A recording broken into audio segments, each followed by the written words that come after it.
series crucial game on tap in the finals of the PBA Philippine Cup happening tonight. Game 4 between the Magnolia Hotshots, Pambansang Manok, and the TNT Tropang Giga will tip off at 6 p.m. inside the league semi-bubble in Pampanga. TNT leads this best-of-7 series 2-1, which means a win tonight will put them just one more victory away from the championship. But momentum may be on Magnolia's side here after they won Game 3 last Sunday. If the Hotshots come out on top again, they pull even with the Tropang Giga and turn the finals to a virtual best-of-3. TNT may be without one of their most consistent players.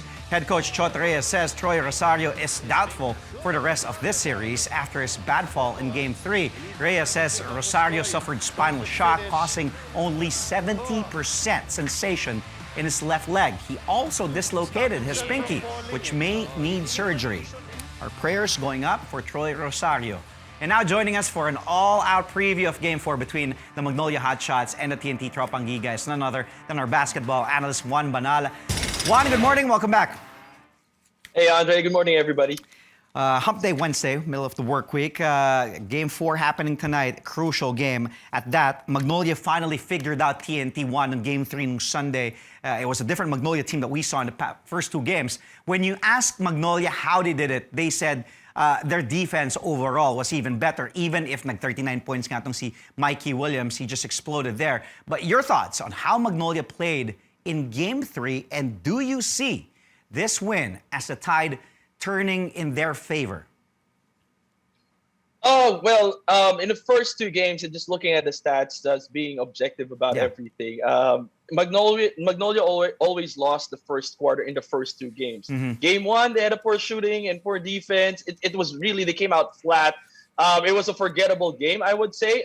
If we could not count it, we'll give it to Magnolia and just not count that in the conversation. It was really bad. But Game 2 and Game 3, you'd see, if you look at the stat sheet, they're quite similar in terms of what the both teams produced. It's just that in Game 2, they still had a hard time defending the perimeter. And I think that's a given already for TNT. They will throw in bunches of threes. They're averaging roughly around 45 attempts from the three-point area, averaging around 17 to 16 three-pointers per game. And in Game 2, they shot 42% beyond the arc. That's remarkable shooting for TNT. But in Game 3, Magnolia kind of turned it up a little bit. They had a 7-0 run in the first quarter. They ended up scoring 26-20 to end that first quarter. I felt like they fought fire with fire. I know they mentioned that their defense stepped up and was taken up a notch. I think more than anything, it's their offense. At the end of the day, basketball is putting the ball in the hole, right? And having Gio Halalon start in the first quarter, he was a breath of fresh air. And I know Coach Chito Victorero acknowledged the addition of the offense of Gio Halalon in the first quarter. I know he was there to deny the ball from Mikey Williams, not to get Mikey Williams going early on in the game. And he made that, and he was able to do that. But on top of that, he produced actually, scoring. He had 7 points, I think, in the first quarter. And so I think that's a big difference. 106 points to end the game. That's a high-scoring ball game for the likes of Magnolia. So more than that, their defense, I think it's their offense that clicked in Game 3. Yeah, it is their offense. They're known as a really good defensive team, but their offense was badly needed in this series, and it did show nung Game 3 nung Sunday. I got to speak to Paul Lee last Monday, Juan, and tinanong ko siya kung parte ba ng strategy nila na, okay, let Mikey will get his buckets, let Mikey score, but limit the other players ng TNT. And sabi ni Paul, they actually tried to limit Mikey Williams, and obviously kulang pa daw yung ginawa nila kasi napakagaling daw talaga. This kid has so many offensive weapons in his arsenal. Do you think they should still keep trying to limit Mikey Williams or just focus on limiting everybody else? I think they can do better guarding Mikey because I know that he's good, and I won't take that away from Mikey Williams. He really is good. The way he pulls up, just the way he releases that shot.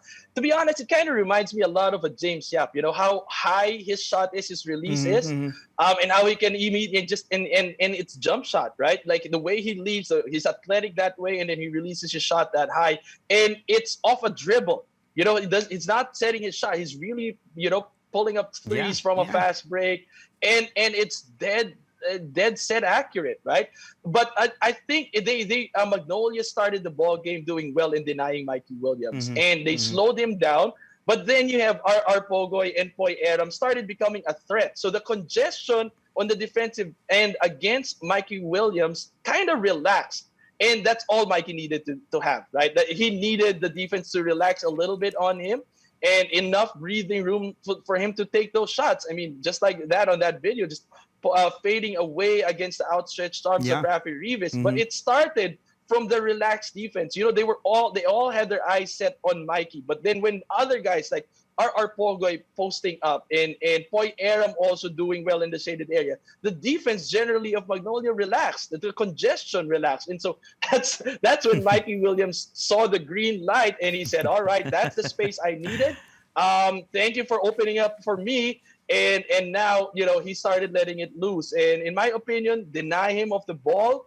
But the rest of the team should play good defense. You know, one-on-one defense with Mikey, deny him the ball. The rest of the players should play good team defense against the rest. Well, this kid he's a killer. He just has so many moves in his bag. And I mentioned Paul Lee. He played his best offensive game so far for the Hotshots in this series, scoring 21 points on 50% shooting. And that's despite yung shoulder injury na he's been nursing. And I told him, parang siya yung barometer nitong Magnolia. Kung maganda yung laro ni Paul Lee, panalo yung Hotshots. Is that a fair assessment, Juan? I mean, if we're going to base it on stats, Andre, definitely you hit the nail on the head, because when he did play well, then you know that the result was a win. But I personally think it takes 2 out of the 3, the big 3 of Magnolia. So big 3 being Ian Sangalang, Paul Lee, and Calvin Abueva to click. Just 2 out of the 3, that's already going to give TNT problems, because these 3 individually are headaches already. They're really good, right, in whatever position that they're playing. And if you have 2 of those 3 guys clicking, that's a problem for TNT. And of course, if you're Magnolia, you'd want Paul Lee to be one of those, right? To be one of the 2 players that are clicking from the big 3. And, you know, he just needs to give, I think, what they lack in, because it's already a given. You talk about perimeter, that's TNT. That's TNT's domain, right? If you talk about the shaded area, that's Magnolia's domain. You kind of expect it. Looking at the patterns from the game 2 and game 3, that's kind of like their spot. You know, we've cordoned this area and this is our territory. But Paul Lee now adds a different flavor if he starts hitting it from the outside. You know, and so TNT now will be thrown a punch that they didn't expect. Paul Lee's outside perimeter shooting, and that's his lethal weapon. Being able to hit 3-pointers way outside, you know, and that kind of loosens the congestion in the shaded area, because TNT knows that that's a given for Magnolia. So having Paul Lee heat up and really heat up from the outside is what you need for Magnolia to really keep this momentum going. And imagine, he was just 1 of 2 from beyond the arc. He usually takes more attempts. And imagine if, kung 4 of 5, 5 of 6, which he has proven in the past, grabe, that would be sakit sa ulo talaga para sa TNT. And if Paul Lee does knock down those outside bombs of his. Coach Chito Victolero also crediting Gio Halalon. You mentioned Gio earlier for his Game 3 performance. What a game for Gio, and I was just so happy for this kid. Gio's the surprise starter para kay Coach Chito. And Gio really, he set the tone early on for Magnolia in that game, scoring 7 of his 11 points in the first quarter alone. Let's talk about the value of Gio Halalon and what is already a potent Magnolia backcourt that, you know, of course, you have Paul Lee, you have Mark Baroka. But when this guy steps up offensively, it's a different story. I totally agree. I think he was there in the starting unit to really slow down Mikey Williams. That was his primary mandate. That's why Coach Chito Victolero had to, give him props and acknowledge and give credit to who credit is due, because they had a good start. It was the first game that they actually won the first quarter in this series, and that's 26-20. And 7 of those 26 points came from Gio Halalon in the beginning of the first quarter. So you have to imagine how happy Coach Chito Victolero is to get points off Gio Halalon, because he was primarily there to defend Mikey Williams. He was actually plus 10 on the stat sheet, the highest contribution to the team when he's on the floor. That's the effectivity of Gio Alalon in that ball game. And I think that allows Mark Baroka and Paul Lee to worry less in terms of offense when they're seated on the bench, right? You need an offensive prowess from the perimeter, and Gio Alalon became an addition to that. It used to be Justin Melton had that outside trigger also before, but we aren't seeing that much from him lately. And Gio Alalon offensively is just a good calm in the storm for the likes of Paul Lee and Mark Barocas, because they will have to carry the load from the perimeter side of the offense of Magnolia. But now with Gio there, now it's a 1-2 punch. Well, this kid used to put up triple doubles in the NCAA for Arellano. He was also in talks for an MVP back in college. But it's nice to see this kid show up here in the finals. Of course, Magnolia looking to level this series 1, 2 games apiece if they win tonight. Now, what adjustments should they make heading into Game 4? I think there were still a lot of defensive lapses. When I was watching the game, there were a lot of times that they would go under the shooter. They would switch on defense and then miss their cues. There were still a lot.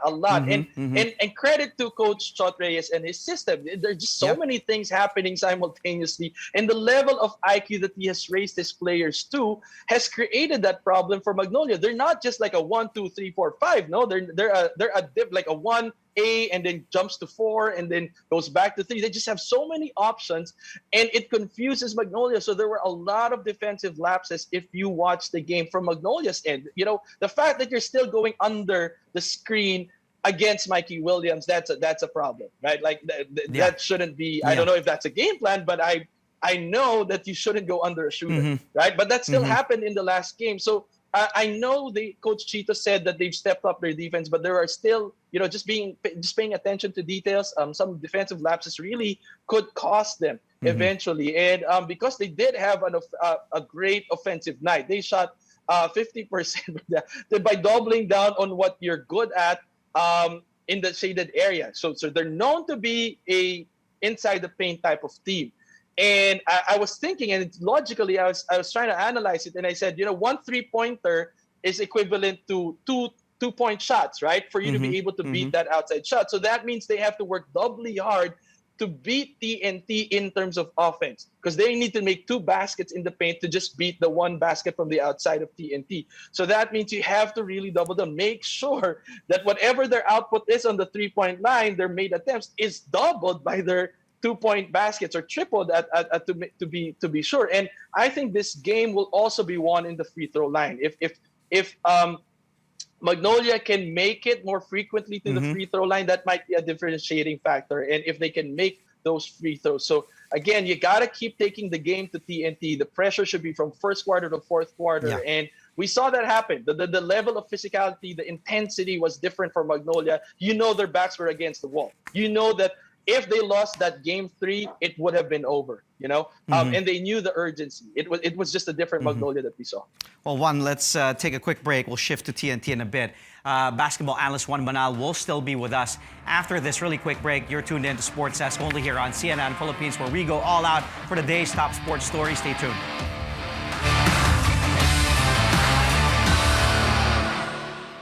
Thank you for joining us here on Sports Desk only on CNN Philippines. And we're still joined by basketball analyst Juan Banal. Juan, you know the drill. Before we continue this conversation, let's find out first the answer to our quiz question of the day. Hopefully, nag-review itong si Juan Banal.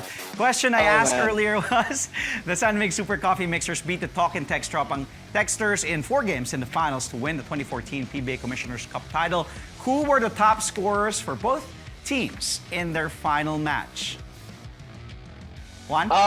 My guess, I'll go with the higher percentage answer. I'll go with Jason Castro, and I don't know if it's June Simon or I don't know if James Shep was still there, but I'm at a loss. Sorry. You gotta help me out, brother. The correct answers here. Let's take a look at the answers on our screens. Mark Baroka.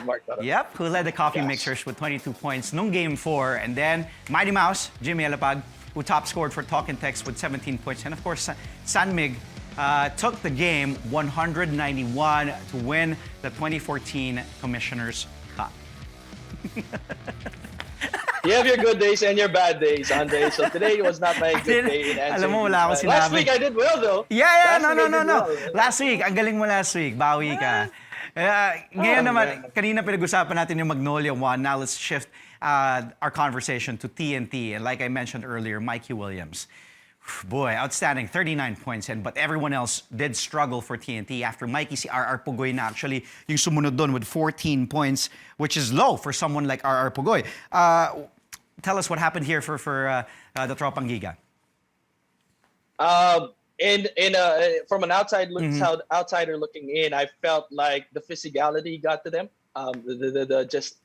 Initially, I think TNT should have expected this. It's just that Magnolia kind of brought this kind of physicality late in the series. It's already the third game. They should have brought this like game one. You know, this was what we were expecting. That Magnolia is a ground and pound type of team, right?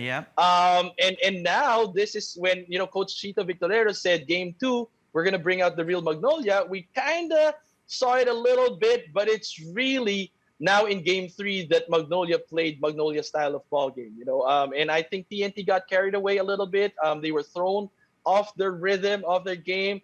Mikey Williams found a way to score. Obviously, I felt like the rest of the players did not overcome that hump. Mikey did. I felt like Mikey did. Okay, you're gonna be physical with me, but I'm gonna surpass that. But I felt like the rest of the team didn't. And they got caught up with the whole drama. They got caught up with the whole, just the shoving and just the extra physicality. And when your mind is set on that, you lose sight of what's important, right? And the best way to get back to this kind of physicality is to make them pay. You hit me hard, I hit you back with 10 3-pointers, or something. That just kind of demoralizes. Like, what am I doing? I've been throwing everything at this team, but they keep coming and scoring. But if you succumb to their physicality, you succumb. And this is typical Magnolia. Expect that this is the kind of series that we're going to be having the rest of the way. So I'm hoping that TNT gets to shrug this off and say, all right, it's a one-time thing, then I move forward. Well, unfortunately, I don't think this is something they can shrug off. TNT may have to play the rest of the series without one of their most consistent guys, si Troy Rosario. Prayers, again, up for Troy. Nakakatakot. That was a scary fall in Game 3. You don't want to see that in any sport. And yan yung pinky. Yan yung sabi ni Coach Chot Reyes nga sa amin na Troy suffered spinal shock, causing only 70% sensation. One on his left leg, tapos yun nga yung dislocated pinky finger din. That may need surgery, so he'll be gone for the rest of the series. How do you think TNT can cope, assuming wala na nga si Troy for the rest of this final series? I think it's going to be a shift into a more guard-dependent TNT, offense. We know that with Mikey, but Troy is just a different flavor. He kind of speeds up the front court of TNT. Now they're going to have to depend on Kelly and Dave and Poy, who probably will not be as quick as Troy Rosario to get down on offense, to get down on defense, to even spot up on a fast break. And you can see, even in that play that he had that accident, he was already way ahead of everybody else. That's a Troy Rosario factor. He's able to run with the speed of Magnolia's big men, like Calvin Abueva, even Jackson Corpus runs down the floor, right? So I think it's a heavy blow, but I think they're going to have to make a shift. And I think if TNT makes that shift to a guard-heavy offense, that's going to be a problem for Magnolia, because you've got guards like Ryan Reyes and RR Pogoy who can post up, and they're really going to post up the guards, the shorter guards of Magnolia. So that might be an advantage for TNT. We don't know. Well, I keep on watching this, and kinikilabutan pa rin ako. Troy, our prayers up to you. Get well soon, brother. And hopefully you'll bounce back again strong. Again, Juan, maraming salamat. Looking forward to Game 4 tonight, and we'll talk to you soon. Stay safe. See you. Again, we just spoke to basketball analyst Juan Banal.